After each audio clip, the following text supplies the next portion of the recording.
Support for WUWM podcasts comes from University School of Milwaukee, fulfilling a values-based mission of developing learners, fostering leaders, and preparing citizens for pre-kindergarten through 12th grade. More information at usm.org/mission. You're listening to Lake Effect Spotlight from WUWM, Milwaukee's NPR station. Here's one of our favorite conversations about what's happening in the city. There was a big upset in the Democratic gubernatorial primary when Milwaukee County Executive David Crowley defeated State Representative Francesca Hong. Hong, a Democratic socialist, went into Election Day with a big lead in the polls, but Crowley ended up taking the race by about 3,000 votes. Crowley will face Republican nominee Tom Tiffany in the general election in November. Crowley had left the race in July due to low support, but he re-entered about a week later when Lieutenant Governor Sara Rodriguez dropped out. The race looked extremely close Tuesday evening as results rolled in, demonstrating a high level of voter engagement and a big divide in what Democratic voters are looking for. WUWM's Ann-Elise Henzl chats with UW-Madison politics professor Barry Burden about what's ahead in the general election. Based on polling, many people expected that Francesca Hong was going to run away with the Democratic gubernatorial bid, but it turned out quite different from that. And I'm wondering what you think about the shift to David Crowley and what was responsible for that shift. Well, Hong did perform about as well as the polls indicated. She got around 40% of the vote. But what was surprising was the movement of Democrats behind Crowley in these final days. It happened in record speed. Once Tony Evers endorsed Crowley, Crowley came back into the race, also got endorsements from some other prominent people, raised a lot of money, and got on the air advertising so that voters knew who he was and that he was an active candidate again. And it really looks like there was interest among Democrats in finding an alternative to Hong who didn't have the risks that she might in a general election against Tom Tiffany.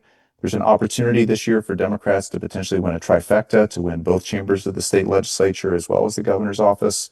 And Hong had some upsides, but also put that at some risk. And Crowley was a safer bet, somebody with executive experience from a large county who had also been in the state legislature, endorsed by the sitting governor, who's one of the more popular figures in the state. And that was enough just in time to get Democrats to a place where they could prevent Hong from being the nominee.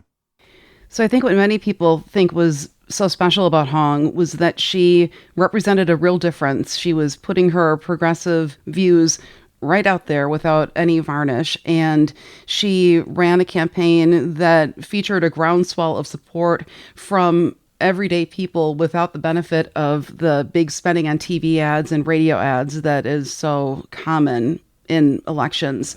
And I'm wondering what your thoughts are about what happens to that support and that groundswell that Hong was able to achieve, and whether Crowley can tap into that in any way. What does he have to do to try to capture some of that enthusiasm and win over those voters? Yeah, the Hong campaign was remarkable. She was not considered a serious candidate when she entered the race, maybe a novelty candidate, but she slowly built a very serious organization of volunteers, a network of people around the state, using social media, not using traditional TV advertising. She didn't run a single TV ad. And she wants that organization and that movement to continue. She's endorsed Crowley as the nominee, and so she's pledged to help him. I assume the Democratic Party is going to learn from her success. The Republicans may learn from her success as well. This is a nonpartisan opportunity to learn about how to run an effective campaign in a different way that brings in a different set of voters, especially young voters, people who are disaffected, people who don't vote that regularly, who are not that engaged in regular party politics, got drawn in by her style and her messaging. And I think both parties have something to learn there. I've even seen in Tom Tiffany's latest ad a little bit of influence of the Hong style of direct talk, kind of punchiness about issues and being very clear where they stand in a way to engage voters quickly. So I think both parties will pick it up, and if the Democrats can unite in a way that brings the Hong people on board, who maybe were skeptical about a traditional candidate, it will be a potent force in the general election.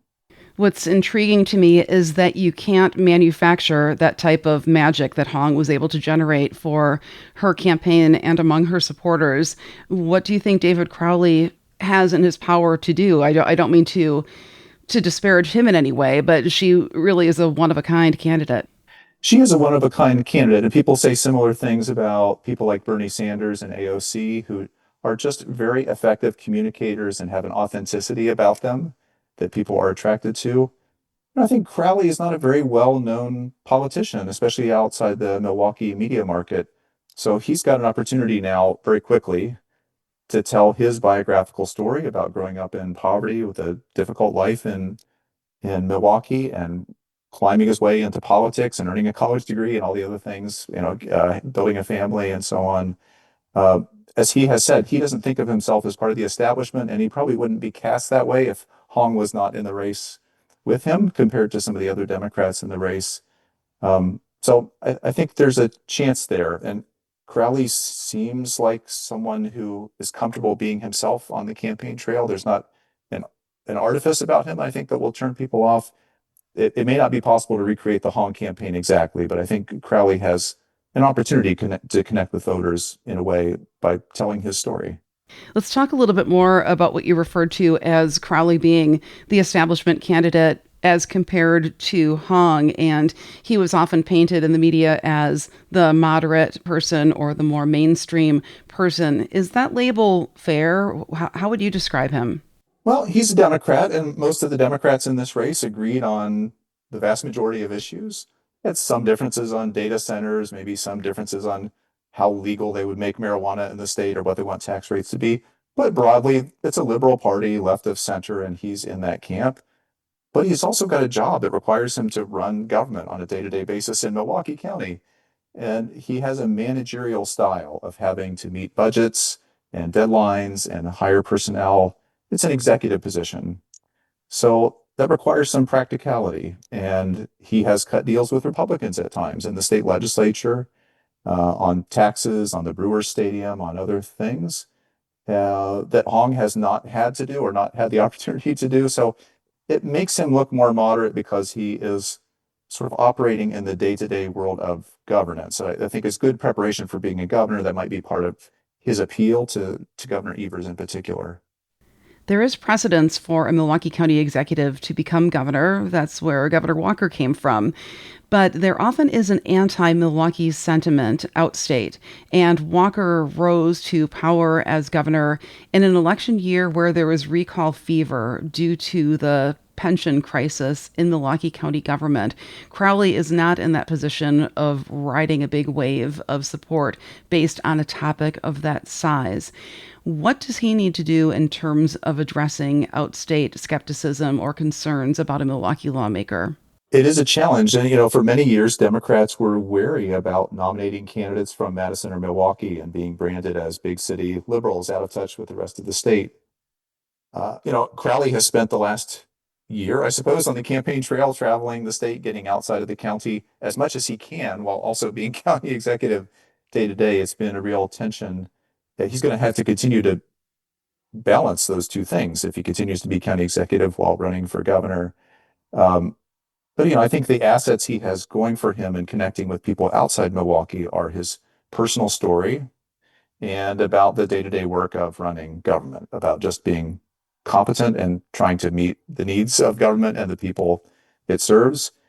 He will be labeled as a liberal. This is what parties do. They try to find weaknesses in their opponents. So he will have to answer for crime rates in Milwaukee, traffic problems, construction, budget overages, the healthcare problem that came up for the employees on the insurance plan, and other kinds of things.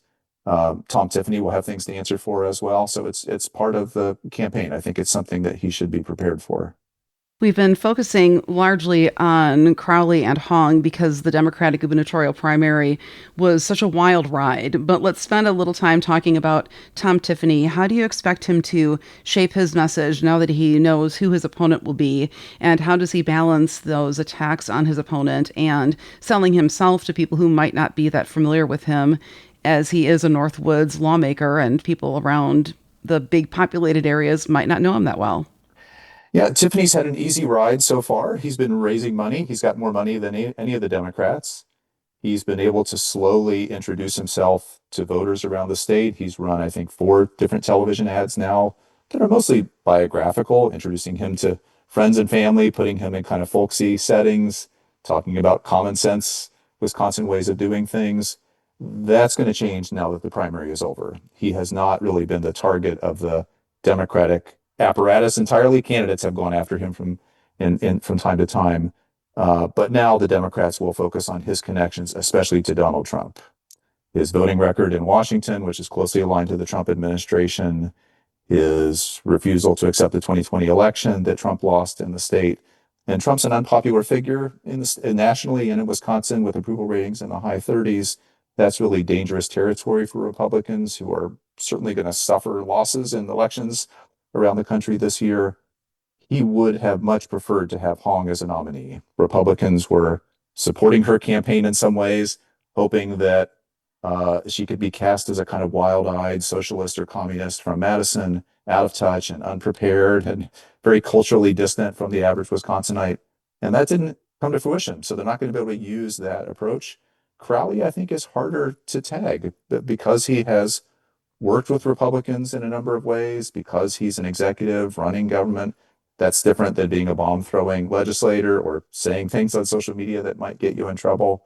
It's not that he has no baggage, but he comes across as a serious government operator and somebody who's open to talking across party lines. And so I think the socialist label is just not going to work with him, and they're going to have to find some other ways, maybe connections to the Evers tax increases or other kinds of things that they think are unpopular to criticize him. It makes it more complicated for Tiffany in lots of ways. As you mentioned, the control of the legislature is at stake. Given that the control of the governor's office is so huge and so major, will the parties and the big spenders be spending a lot of time and energy and money on the legislature, or are they going to be pouring everything they've got into the governor's race? I think we'll expect to see money in all of those races, especially now that Crowley is the nominee rather than Hong. Traditional donors are going to, I think, be more comfortable giving to someone like Crowley. If he's successful at getting small donations the way Hong did as well, that's an additional benefit. But the legislative races are so important. Wisconsin is one of the few states this year where there's a real opportunity for the minority party to flip not just one, but both chambers of the state legislature. Democrats have a bigger field of candidates than they've had in a while. They're contesting some districts they had not run in before. So I don't think the shortage of funds is going to be a problem on either side of the aisle. Tiffany's already doing very well with fundraising. The Republican Party of Wisconsin has been outraising Democrats in recent months. But now that the primary has settled and in favor of a more establishment traditional candidate in Crowley, I think that the money's going to flow on the Democratic side as well. What do the election results tell you in terms of turnout and voter engagement in this midterm year? Well, we saw very high turnout, not just on the Democratic side where you'd expect it. That was astronomical, but even on the Republican side where there were not very many serious contests. There were congressional primaries in a couple of districts that drove turnout. There were some races down the ballot in some other places, but the governor's nomination was pretty well settled before. And yet there were something like 450,000 or so Republican votes on that side of the aisle. So both sides are engaged, but I think Democrats, you would say, have the upper hand at the moment. The enthusiasm reported in the Marquette poll is greater among self-identified Democrats than Republicans. Nationally, there's just more energy on the Democratic side to oppose the Trump administration, to maybe flip control of the Congress.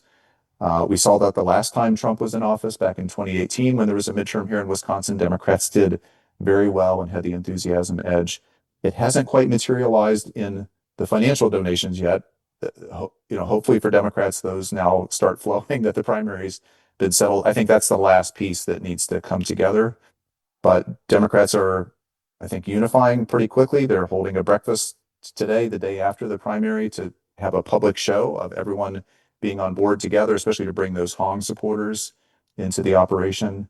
And, they need to take advantage of the discontent that so many people have with just the way the country is going, with the way the state is going, and with the Trump administration, and turn that into a Democratic wave in the state.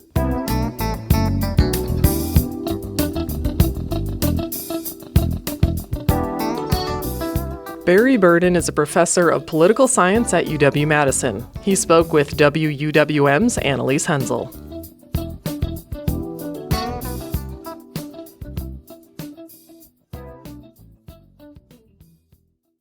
That was the Lake Effect Spotlight podcast. It comes from your local NPR station, WUWM. Subscribe to the Lake Effect Spotlight podcast to hear more great stories about Milwaukee.